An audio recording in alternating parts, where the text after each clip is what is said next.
मार्च 2020। पूरी दुनिया में कोरोना बीमारी से हजारों लोगों की जान जा चुकी थी। भारत में भी इसका खौफ फैल रहा था। लोग अपने घरों से बाहर निकलने में डर रहे थे। पापा की जिद पर मैं भी हॉस्टल छोड़ पूना से लखनऊ घर वापस आ गया।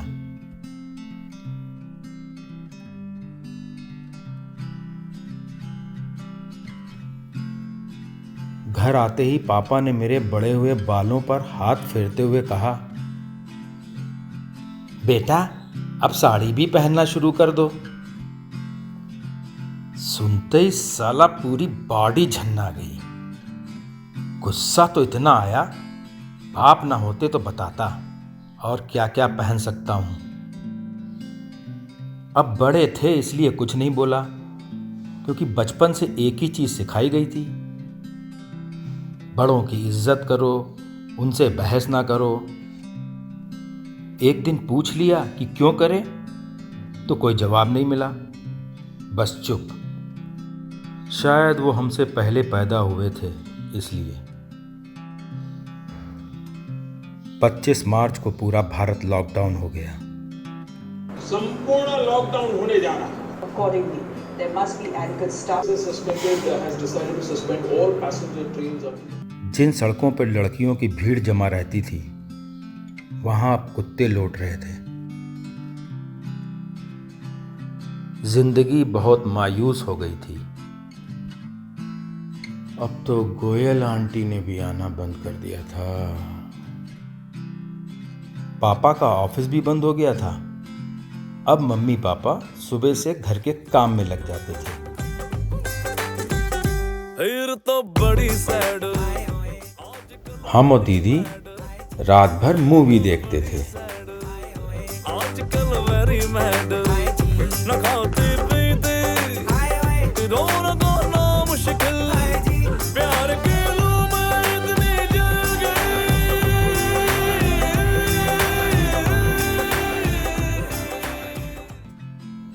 सुबह हम लोग आराम से सो के उठते थे। कभी कभी फॉर्मेलिटी में पूछ लेते थे, अरे कुछ काम बचा हो तो बता दो। तो दाढ़ी खुजलाते हुए एक ही जवाब मिलता था कि सुबह सुबह उठ के कुछ एक्सरसाइज ही कर लिया करो। वैसे पापा और हमारे बीच बातें बहुत कंजूसी से होती थी।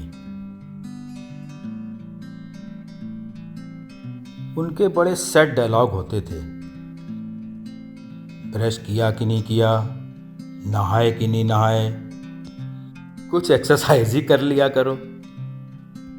स्कूल से मैं कॉलेज पहुंच गया, लेकिन उनके ये डायलॉग ना बदले और ना ही मेरी आदतें। एक दिन मैं भी बहुत झल्ला के उठा और उसी रोबोटिक टोन में बोला, ब्रश कर लिया, नहा लिया और कल से एक्सरसाइज करूंगा।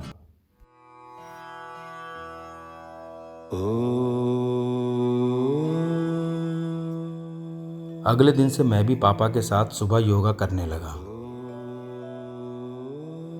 पापा तो मजे से योगा करते थे, लेकिन मेरा ध्यान कपालभाति करते समय अपनी नाभि पे कम, सनी लियोनी की नाभि पे ज्यादा रहता था। इसी बीच हमने सुना पापा अखबार वाले से कह रहे हैं, भैया थोड़े दिन अखबार मत डालना। शायद ये बीमारी का खौफ था। मैंने पापा से कहा, क्यों बेचारे गरीब आदमी के पेट पे लात मारते हो? अखबार नहीं देगा तो पैसे भी नहीं मिलेंगे। इस लॉकडाउन में क्या खाएगा? एक्चुअल में हमको उसकी गरीबी की चिंता कम, अपने कब्ज की ज़्यादा थी। एक ही आदत हमने अपने पापा से सीखी थी, टॉयलेट में अखबार पढ़ना। जिस दिन अखबार ना पढ़ो, दूसरे दिन कब्ज हो जाता था। पापा दिन में 3 बार टॉयलेट जाते थे, पॉटी कम करते थे, अखबार ज़्यादा पढ़ते थे। घर में 5 अखबार आते थे, 3 उनके और 2 हमारे। अब मम्मी से झगड़ा ही सिर्फ इस बात का था कि इतने अखबार की ज़रूरत क्या है। लेकिन अब ये आदत कम, शौक ज़्यादा हो गया था। वो पहली बार अखबार के पन्ने को खोलना, उसका वो ताजगी भरा एहसास, पन्नों के पलटने की वो आवाज़ और कागज़ की वो खुशबू, आय हाय हाय हाय। उसका वो हल्का से चिपक कर फिर से धीरे से अलग हो जाना, ये सुखमय आनंद किसी खूबसूरत लड़की के बगल से निकल जाने से कम नहीं था।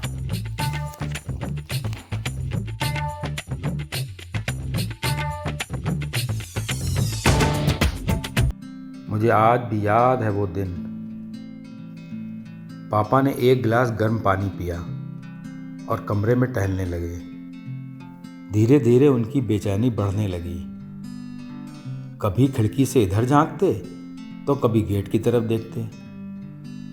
प्रेशर बढ़ रहा था, फिर भी टॉयलेट जाने का नाम नहीं ले रहे थे। बाद में पता लगा जनाब अखबार का इंतजार कर रहे हैं, लेकिन वो था जो आने का नाम ही नहीं ले रहा था। बेचैनी चरम सीमा पे पहुंच रही थी। तभी गेट पर बम की तरह अखबार गिरने की आवाज़ आती है। आवाज़ सुनते ही ऐसा लगा जैसे साइकिल के ट्यूब में से किसी ने हवा निकाल दी हो। उस दिन अखबार के नशे का एहसास हुआ। सुट्टे के आखिरी कश से कम नहीं था। हाँ, एक चीज़ का और एहसास हुआ। अगर ज़िंदगी में अपनी वैल्यू बनानी है तो दूसरे की ज़िंदगी में घुस जाओ। पता नहीं मैं भी कभी दूसरे की ज़िंदगी का हिस्सा बनूंगा या नहीं। कल अखबार नहीं आएगा। आज टॉयलेट में मेरे हाथों में एक पुराना मुसा हुआ अखबार था, मानो जैसे आज बिना प्रेस की शर्ट पहन ली हो। जैसे ही मैंने अखबार खोला, वो मुझे मुस्कुराता हुआ दिखा। मैंने बड़ी हैरानी से उसकी तरफ देखा। उसने एक व्यंग भरे अंदाज में मुझसे पूछा, क्यों गुरु, मेरे बिना रह नहीं पाए एक भी दिन? मैंने कहा, हाँ हाँ ठीक है, मेरी छोड़ो, आज अपनी कुछ कहो।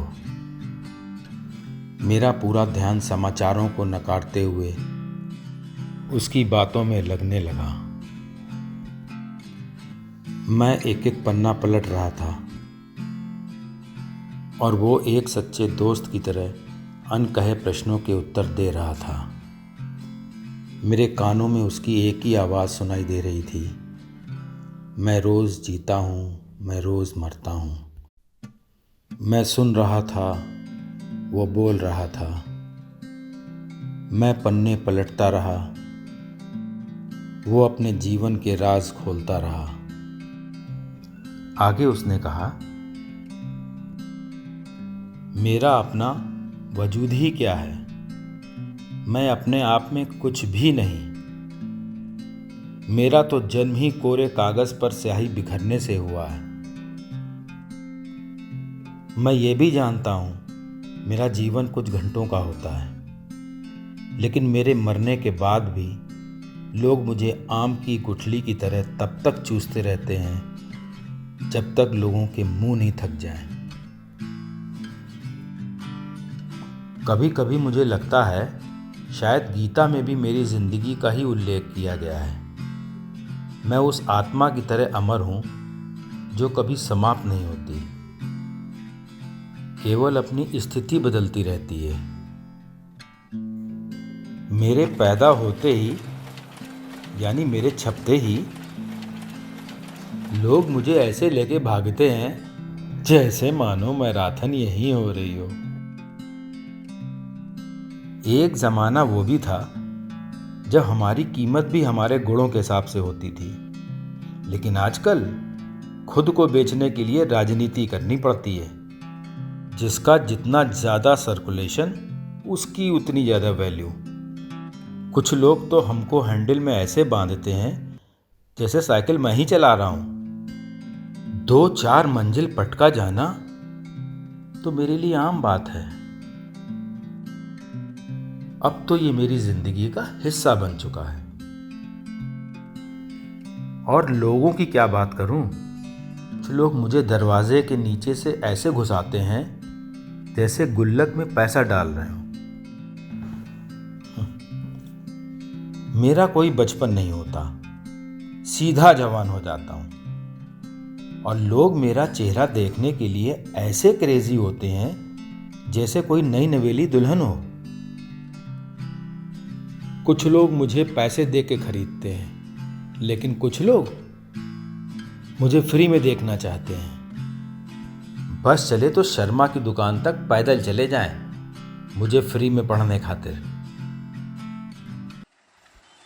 और हंसी तब आती है जब ट्रेन में एक सज्जन हाथ में मुझे लिए पढ़ रहे थे।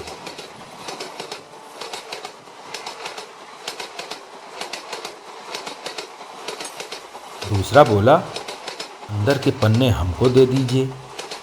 और तीसरा गर्दन टेढ़ी करके ऐसे झांक रहा था जैसे मानो सारे पैसे बचा के ताजमहल यही बनाएगा।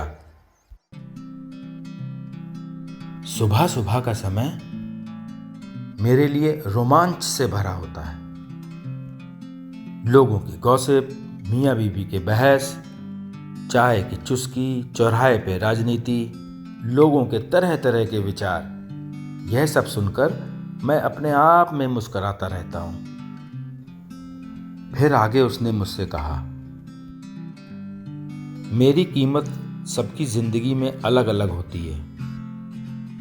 किसी को मैं हंसाता हूं, किसी को रुला भी देता हूं। कईयों का भविष्य बनाता हूं और कईयों का बिगाड़ भी देता हूं। जीवन साथी चाहिए हो या नौकरी, राजनीति हो या मनोरंजन, मेरी कीमत सब जगह है। प्रधानमंत्री ऑफिस हो या चाय की गुमटी। सावंग घटा छाई, ये देख के दिल झूमा।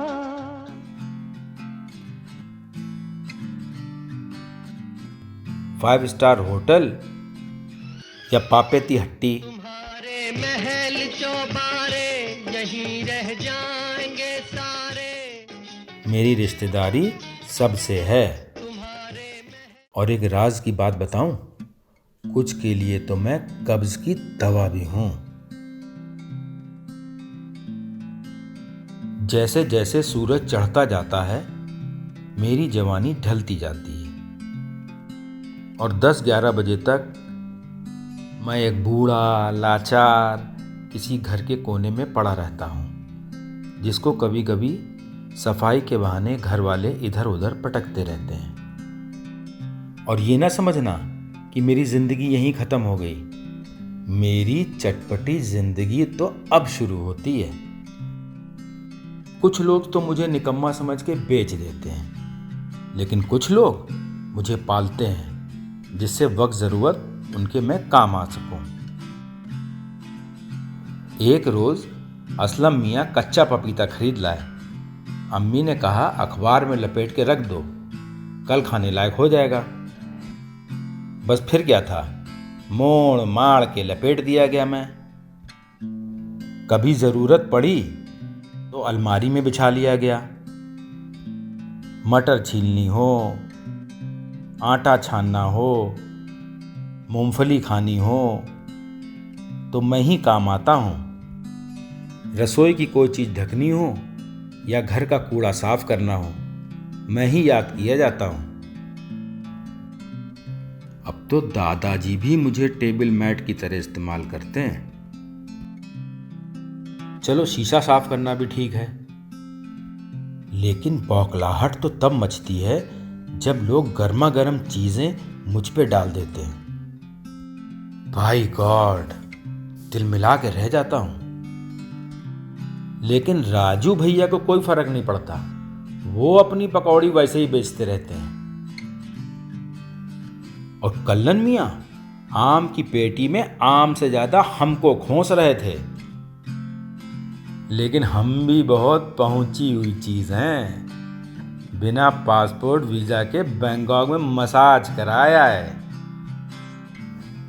लेकिन हद तो तब हो गई जब शीला ने अपने छोटे बच्चे की जाने क्या क्या चीज़ें मुझ पे लपेट कर फेंकी। अरे इससे अच्छा तो कबाड़ी के हाथ बिक जाता, किसी और काम तो आता। उसकी ये सब बातें सुन के मैं बड़ा हैरान था कि उसके इन पहलुओं पे मैंने कभी गौर ही नहीं किया, जबकि वो रोज का मेरा साथी और मेरे जीवन का अभिन्न हिस्सा था। पता नहीं मैं ये सब क्यों सोच रहा था। मुझे हंसी भी आ रही थी और रोना भी। जाते जाते अंत में उसने मुझसे कहा, कुछ भी हो, कम से कम मैं उस इंसान से बेहतर हूं जो अपनी लंबी उम्र में भी ना तो कुछ अपने लिए कर पाता है और ना ही दूसरों के काम आता है। इस छोटी सी जिंदगी में मैं खुद प्रसन्न रहता हूं, क्योंकि मेरा एक एक पल दूसरों को खुश करने के काम आता है। मेरी इस छोटी सी जिंदगी के सफ़र में मैं एक बार फिर लुगदी बन कोरा कागज़ बन जाता हूँ और मुझे इंतज़ार रहता है उस रात का जब मैं फिर से किसी देवकी के यहाँ जन्म लूँ और सुबह होते होते वृंदावन चला जाऊँ, अपनी बांसुरी की धुन से लोगों को लुभाता रहूं और सब में खुशियां बांटता रहूं। ईश्वर करे मेरी जिंदगी का ये चक्र यूं ही चलता रहे, मैं रोज़ ऐसे ही जीता रहूं और रोज़ ऐसे ही मरता रहूं।